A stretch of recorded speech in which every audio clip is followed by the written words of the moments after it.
E aí, sejam muito bem-vindas a mais uma das nossas análises visuais. Hoje, a gente vai mergulhar na trajetória de uma figura literalmente monumental.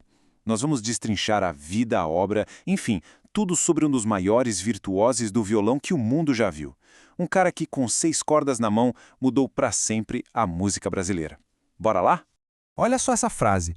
Um dos maiores virtuosos do violão mundial e figura fundamental na música brasileira. Isso diz tudo, né? A gente não está falando só de um músico que tocava bem. O peso do legado dele é duplo. De um lado, um gênio do instrumento aplaudido no mundo todo, do outro, um arquiteto absoluto da bossa nova. Quem acompanha a história da nossa música sabe o quão raro é isso, dominar um instrumento desse jeito e, ao mesmo tempo, virar a chave de um gênero musical inteiro. Bom, parte 1. O Menino Prodígio, Origens de um Mestre. Toda lenda tem aquele começo meio inusitado, não é mesmo? A nossa história começa no estado do Rio de Janeiro, numa cidadezinha chamada Varriçai. E tem um detalhe sensacional sobre as origens dele. O pai dele era sapateiro e músico amador, e resolveu batizar o filho em homenagem ao general britânico Robert Baden-Powell, sim, o criador do escotismo em pessoa. Daí surgiu o nome Baden-Powell de Aquino. E foi bem aí, nesse ambiente familiar, que as sementes musicais foram plantadas. E a evolução dele, gente, é um absurdo. Imagina só, aos 8 anos de idade, ele já começa a estudar violão clássico e popular com o mestre Jaime Meira. Corta para 3 anos depois, aos 11, ele já tinha aquele status de prodígio, sabe? Entrou para a prestigiada Escola Nacional de Música, tocava em programa de rádio, roda de choro, mas o grande salto mesmo vem aos 15 anos. Com uma autorização especial do Juizado de Menores, o violão já era o passaporte dele para os palcos profissionais adultos. 15 anos e já tocando na noite carioca. É mole. Isso nos leva direto para a nossa parte 2, a chegada na bossa, o som da Zona Sul. A adolescência dele foi marcada por um contraste fascinante de ambientes, mas que acabou moldando exatamente essa identidade sonora que a gente conhece hoje. Dá para ver o caminho musical dele em 3 passos bem claros. Primeiro, aquela vivência raiz, tocando em gafieiras e cabarés, pegando o ritmo forte e cru da noite da cidade. Depois, rola um salto enorme quando ele entra pro trio do pianista Ed Lincoln para tocar na boate do Hotel Plaza. E foi lá, no Plaza, que rolou o terceiro passo. O jeito único que ele tocava, super sofisticado, começou a chamar a atenção de toda uma galera que estava, naquele exato momento, inventando a bossa nova. Foi literalmente a ponte da noite pesada para o epicentro da sofisticação musical. E essa ponte prepara a gente perfeitamente para a parte 3 da nossa análise, a parceria histórica, Baden e Vinícius. Sem exagero, esse é o clímax criativo da vida dele e um verdadeiro ponto de virada para a própria estrutura da música brasileira. Quando Baden-Powell e Vinícius de Moraes se juntaram, foi o encontro de 2 universos. O violão genial, super inventivo do Baden, batendo de frente com a poesia lírica absurda do Vinícius. É demais pensar no que acontece quando 2 forças criativas desse tamanho resolvem sentar juntas para criar. E olha, não foi só mais uma colaboração, não. Teve um papel absolutamente crucial na MPB, a música popular brasileira. Foi uma daquelas parcerias que entregam muito mais do que a soma das partes, sabe?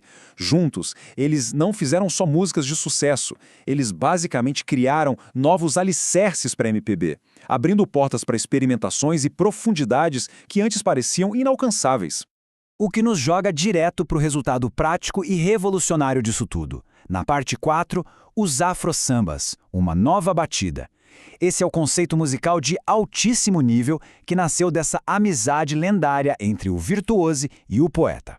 Para deixar bem claro, o que são os afro-sambas? É exatamente a união daquela batida moderna do violão do Baden com os temas e os ritmos do candomblé e das religiões de matriz africana. O que deixa isso tão espetacular é a capacidade que ele teve de usar o violão para misturar uma harmonia contemporânea e sofisticada com os ritmos mais profundos e ancestrais da base da nossa cultura. Foi um trabalho de resgate histórico e, ao mesmo tempo, de vanguarda total. Mas aí a história dá um rumo meio inesperado e surge essa pergunta instigante. Como que um gigante da música brasileira acaba ficando invisível no próprio país? Pois é, esse é o grande paradoxo da carreira do Baden-Powell. Depois de fazer essas inovações locais gigantescas, teve um longo período em que ele ficou super distante do público interno.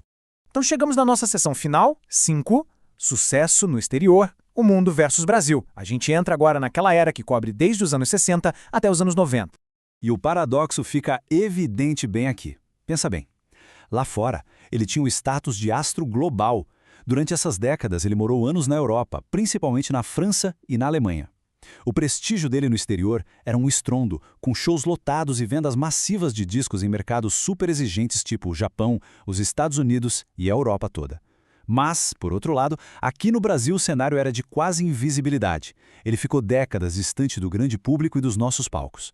Ver o mundo inteiro ovacionando o cara enquanto o Brasil mal sabia dele é, no mínimo, algo que faz a gente refletir muito sobre como consumimos a nossa própria cultura. Felizmente, a história não deixa o talento ser esquecido assim tão fácil. O ano de 2008 marcou o lançamento do volume 4 da coleção Folha 50 anos de Bossa Nova. Um livro-CD todinho dedicado à vida e obra dele, cheio de textos biográficos maravilhosos do jornalista Rui Castro. E por que isso importa? Porque foi um esforço essencial para cimentar o legado dele para gerações mais novas. Garantiu que a genialidade daquele menino que começou lá atrás, aos 8 anos com o Jaime Meira, ficasse registrada definitivamente na história e à disposição dos ouvidos de qualquer brasileiro. Para fechar nossa análise de hoje, eu deixo uma reflexão provocativa no ar. Se o violão de Baden-Powell conquistou o mundo inteiro, como a gente pode garantir que essa genialidade continue ecoando por aqui, na casa dele?